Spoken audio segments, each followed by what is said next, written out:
ఇప్పుడే జీ5 app download చేయండి. చూడండి మీ ఫేవరెట్ టీవీ షోస్ ఎప్పుడైనా ఎక్కడైనా. చెప్పు కౌశికి, ఏం చేద్దాం? ప్రాణంగా ప్రేమించుకున్న మనం ఇలా విడాకులు తీసుకునేదాకా ఎలా వచ్చాము? ఎప్పుడొచ్చాము కౌశికి? మన కథ ఇలా అర్ధాంతరంగా ముగిసిపోవాలా? లేదా మన కథకి అర్థవంతమైన ముగింపు ఇవ్వలేమా?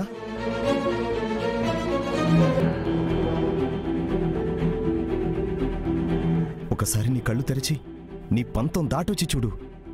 నిజమేంటో నీకు కనిపిస్తుంది, నేనేంటో నీకు అర్థమవుతుంది.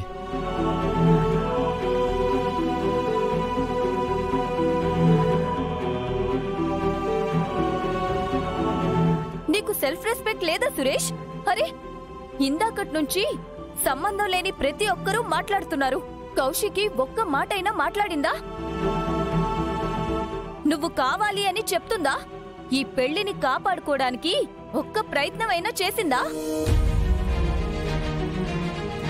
అయినా రెండు చేతులు కలిస్తేనే చప్పట్లవుతాయి సురేష్. ఇద్దరు ప్రయత్నిస్తేనే ఏ కాపురం అయినా నిలబడుతుంది. అంటే చెయ్యాల్సినవన్నీ చేసేసి నన్ను నా కూతుర్ని బాధ పెట్టడానికి వచ్చిన ఏ అవకాశాన్ని వదలకుండా మమ్మల్ని బాధ పెట్టి ఇప్పుడొచ్చి నాకు నువ్వు కావాలి అంటే మేము వెళ్ళిపోవాలా?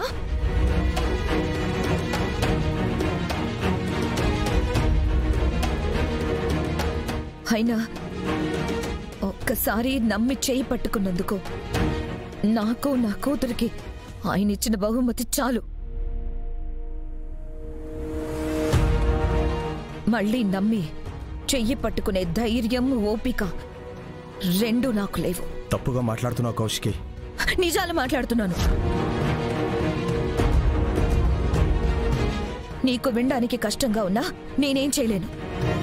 అయినా నేను నా కూతురు ఇన్నిసార్లు వద్దు వద్దు అంటున్నా మళ్ళీ మళ్ళీ రావడం నీకెలా ఉందో కానీ వచ్చినప్పుడల్లా వద్దని చెప్పడానికి నాకే సిగ్గుగా ఉంది.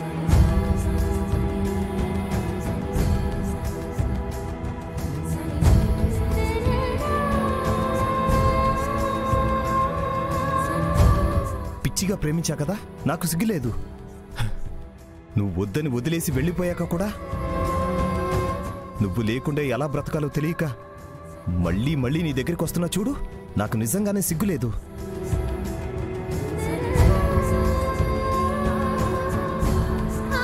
ఇంత జరిగాక కూడా నువ్వు నా ప్రేమను అర్థం చేసుకుని మన పెళ్లికి ఇంకొక అవకాశం ఇద్దామంటావన్న నమ్మకంతో వచ్చా చూడు. నిజంగానే నాకు సిగ్గులేదు. నువ్వు ఆ దివ్యాంకని పెళ్లి చేసుకుంటూ ఇంకా మా మీద ప్రేముందని చెప్పకు సురేష్.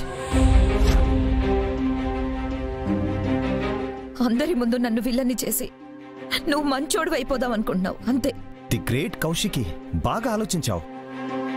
గుర్తుపెట్టుకో, ఇది నువ్వొద్దనుకుంటున్న బంధం కౌశికి. రేపు మనం ఇలా నా వల్ల అయ్యామని మాత్రం చెప్పకు.